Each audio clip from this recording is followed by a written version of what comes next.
चीन के बीच डोकलाम को लेकर जारी तनाव लगातार जारी है।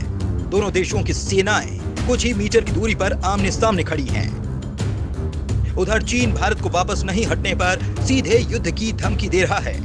ऐसे में एक सवाल ज़हन में उठता है कि अगर युद्ध हुआ तो क्या वाकई रूस भारत की मदद करेगा?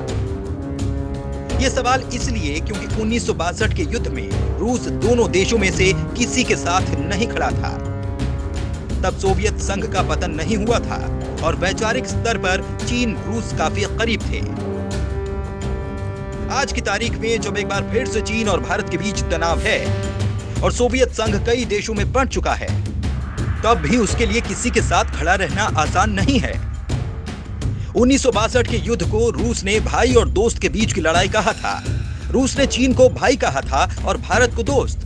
ऐसे में रूस के लिए भाई या दोस्त का पक्ष लेना आसान नहीं रहा और वो तटस्थ रहा। 1962 के युद्ध हुए 55 साल हो गए। आज जब एक बार फिर से डोकलाम में भारत और चीन की सेना आमने सामने हैं, तो क्या 55 साल बाद रूस का वही रुख रहेगा? आपको बता दें कि चीन और रूस दोनों पिछले कुछ सालों में बेहद नजदीक आए हैं। दोनों देश एक दूसरे को सपोर्ट भी करते हैं। रूस साउथ चीन सागर में चीन के खिलाफ नहीं बोलता, तो चीन यूक्रेन और सीरिया में रूस के हस्तक्षेप पर कुछ नहीं कहता। वहीं मई 2014 में दोनों देशों के बीच $400 बिलियन का गैस समझौता हुआ था।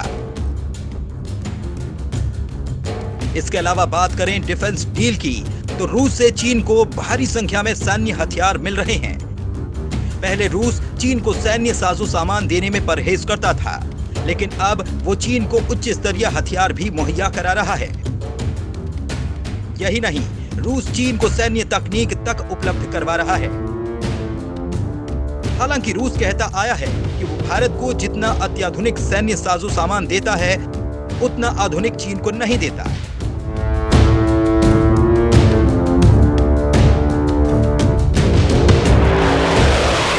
जैसे रूस चीन और भारत दोनों को सुखोई विमान देता है।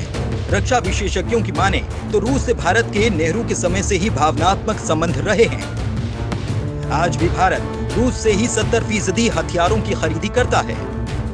युद्ध में चीन का साथ देकर रूस अपना गुडविल खत्म नहीं करना चाहेगा। वहीं रूस कभी नहीं चाहेगा कि चीन एशिया की महाशक्ति बने। हालांकि 1969 आमूर और उसरी नदी के तट पर रूस और चीन के बीच एक युद्ध भी हो चुका है और इस युद्ध में रूस ने चीन पर परमाणु हमले की धमकी तक दे डाली थी। इसमें चीन को कदम पीछे खींचने पड़े थे। दूसरी ओर यूएन के सुरक्षा परिषद में आज भी रूस भारत का खुलकर समर्थन करता है। इन सब बातों को देखते हुए चीन और रूस के रिश्तों की तुलना में भारत और रूस की मित्रता का पलड़ा भारी है।